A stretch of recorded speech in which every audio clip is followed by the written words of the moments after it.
Meriam lapangan 75 mm Prancis adalah meriam lapangan tembak cepat yang diadopsi pada Maret 1898.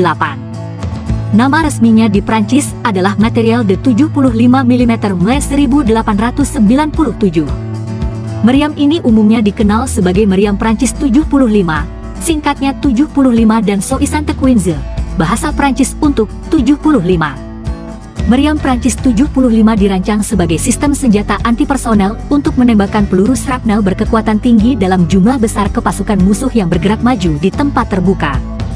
Setelah tahun 1915 dan dimulainya Perang Parit, peluru berdaya ledak tinggi dengan peledakan tumbukan menjadi dominan.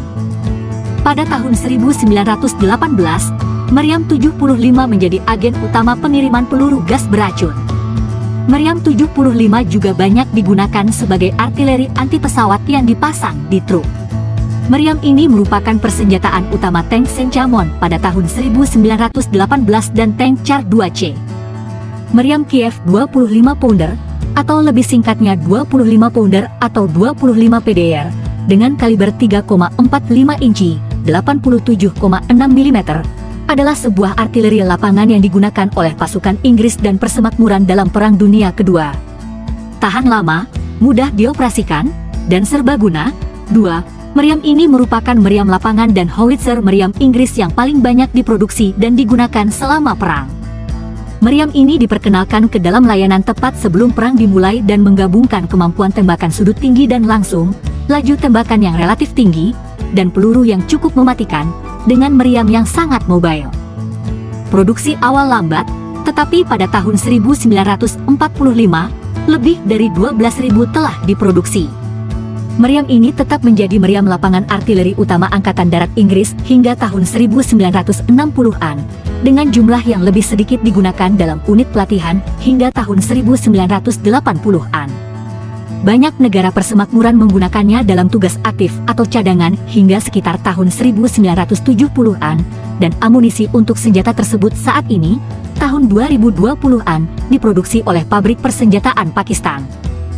Meriam Flak 18, 36, 37, 41 8,8 cm adalah meriam artileri anti-pesawat dan anti-tank 88 mm Jerman yang dikembangkan pada tahun 1930-an.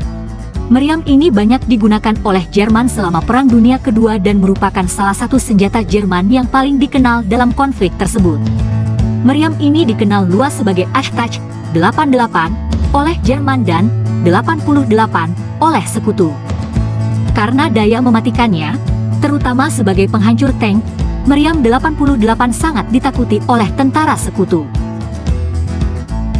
Meriam divisi 76 mm M1942, ZS-3, Rusia 76. 1942, 3, Indeks Gerau 52P354U, adalah meriam lapangan divisi 76,2 mm Soviet yang digunakan selama Perang Dunia Kedua. ZS adalah sebutan pabrik dan merupakan singkatan dari Zavod imeni Stalina, pabrik yang dinamai Stalin, gelar kehormatan pabrik artileri nomor 92, yang pertama kali memproduksi meriam ini. Sturmgeschütz 3, SD, KFZ 142 SD, KFZ 1421, juga dikenal sebagai STUG-3, adalah kendaraan lapis baja beroda rantai penuh yang paling banyak diproduksi oleh Wehrmacht Jerman. Kendaraan ini dikembangkan sebelum pecahnya Perang Dunia Kedua sebagai kendaraan pendukung infanteri lapis baja berat sebagai bagian dari kolaborasi antara Daimler-Benz dan Krupp AG. Peran awal kendaraan ini berubah seiring berjalannya perang, bergeser dari sebelumnya sebagai artileri serbu menjadi dalam peperangan anti-tank.